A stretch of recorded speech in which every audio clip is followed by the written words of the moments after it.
harus tetap ceria dan semangat, oke? Oh iya, kalian juga harus tetap rajin ibadah, walaupun sibuk belajar dan lain-lain. Nah, karena kita sudah jarang nyanyi bareng, sekarang saya akan mempersembahkan lagu yang berjudul Kasih. Selamat mendengarkan dan menyaksikan. Oh iya, jangan lupa nyanyi bareng ya teman-teman.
Kalian gimana kabarnya nih? Harus tetap semangat dan optimis, ikutin PJJ-nya ya. Oh ya, kali ini kita bakal mendengarkan firman Tuhan loh. Firman Tuhan kali ini akan disampaikan oleh Bu Lovina. Hai anak-anak, selamat pagi. Apa kabarnya? Sehat-sehat selalu kan? Makasih ya Kakak Caca yang sudah mempersembahkan pujian. Anak-anak, untuk memulai firman Tuhan hari ini, mari kita berdoa terlebih dahulu. Tuhan Yesus, terima kasih kalau hari ini kami dapat melakukan ibadah online. Semua oleh karena anugerah dan berkat dari Tuhan, sehingga kami kembali diberi kesempatan untuk mengadakan ibadah online. Berkati kami semua yang melihat dan mendengarkan firman Tuhan yang akan hamba sampaikan. Dalam nama Tuhan Yesus kami telah berdoa. Amin. Anak-anak, renungan firman Tuhan hari ini berjudul Sabar dalam Doa. Diambil dari kitab Matius 7 ayat 7 sampai 11.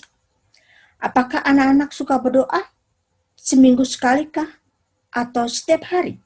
Nggak mungkin ya kalau kita berdoa hanya seminggu sekali. Pastinya setiap hari. Bahkan kalau dihitung-hitung, sehari bisa sampai 5 kali lebih. Adakah seperti itu? Kok bisa ya? Bisa saja. Contohnya, doa bangun tidur, doa mau makan, doa mau belajar, dan lain-lain. Atau berdoa bersama keluarga sebulan sekali, seperti tayangan ini. Wah, itu bahkan tidak mungkin deh. Masa berdoa sebulan sekali?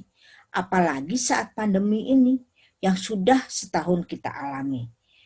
Mungkin papa yang bekerja di rumah, atau mama pun ada di rumah, atau anak-anak yang ada di rumah saat ini sedang belajar. Sering berdoa setiap hari tentunya. Itu yang dilakukan oleh keluarga kalian kan anak-anak? Atau juga mungkin berdoa sendiri. Atau bersama hewan kesayangan, ikut berdoa juga. Tuhan Yesus mengajarkan kita untuk berdoa senantiasa. Di mana waktu itu Tuhan Yesus berdoa di Taman Getsemani. Tuhan Yesus berdoa memohon kepada Bapa di surga. Mengapa kita harus berdoa? Ada manfaatnya anak-anak. Kesatu, dekat dengan Tuhan. Yang kedua, lebih mengenal Tuhan sebagai sumber kehidupan dan penolong.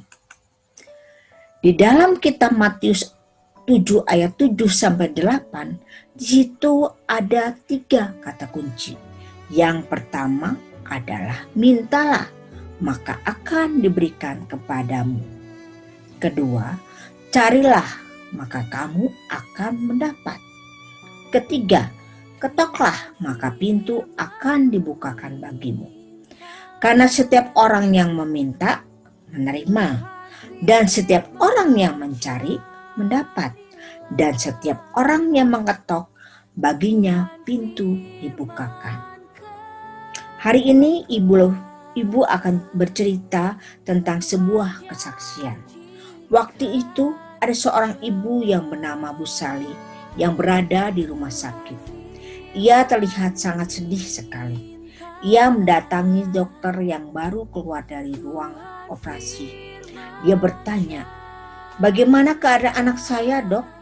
Apakah dapat disembuhkan? Bisakah saya menemuinya?" Kata dokter kepada Bu Sali. "Saya sudah berusaha, tetapi anak ibu ternyata tidak dapat ditolong." Ibu Sali sangatlah sedih. Dia bertanya kepada Tuhan, "Mengapa harus anak saya satu-satunya yang terkena kanker dan tidak bisa diselamatkan? Apakah Tuhan Yesus tidak mendengarkan doa-doa yang selalu saya lakukan bersama dengan Jimmy?" katanya. Selama 6 bulan lamanya Bu Sali bersama Jimmy berada di rumah sakit dan selalu berdoa, tetapi Tuhan lebih sayang kepada Jimmy sehingga dia harus meninggalkan ibunya. Ibu Sali berkata kepada perawat, "Jimmy, anakku itu ingin mendonorkan semua tubuhnya untuk diteliti supaya dapat membantu anak-anak yang mengidap kanker seperti dirinya. Supaya anak-anak yang mengidap kanker seperti Jimmy dapat segera disembuhkan. Itu yang diamanatkan oleh Jimmy," kata mamanya. Awalnya mamanya tidak mengizinkan, tetapi Jimmy berkata kepada mamanya, "Mama, saya kalau sudah meninggalkan tidak membutuhkan tubuh ini. Mungkin setelah mati nanti tubuhku sangatlah dibutuhkan untuk penelitian, untuk mencari obatnya sehingga anak-anak yang seperti saya bisa lama bersama dengan ibunya." Bu Sali berkata kepada perawat itu bahwa Jimmy anaknya selalu ingin menolong atau membantu orang lain. Akhirnya Bu Sali merelakan anaknya untuk mendonorkan semua tubuh Jimmy.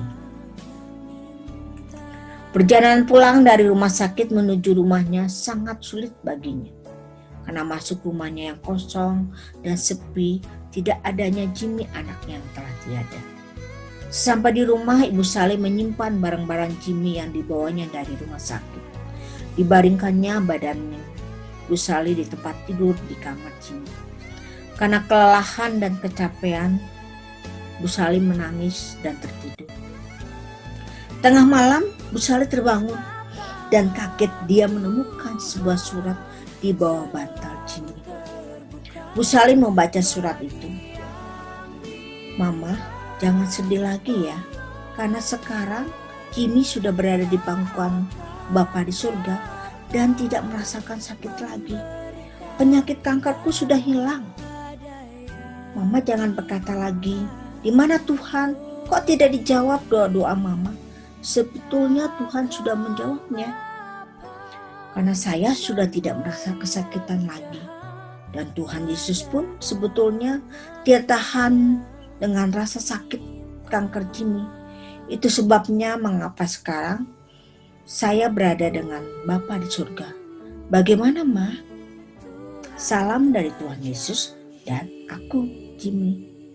Setelah selesai membaca surat yang ditemukannya, Pusali lalu memohon ampun pada Tuhan dan dia berdoa.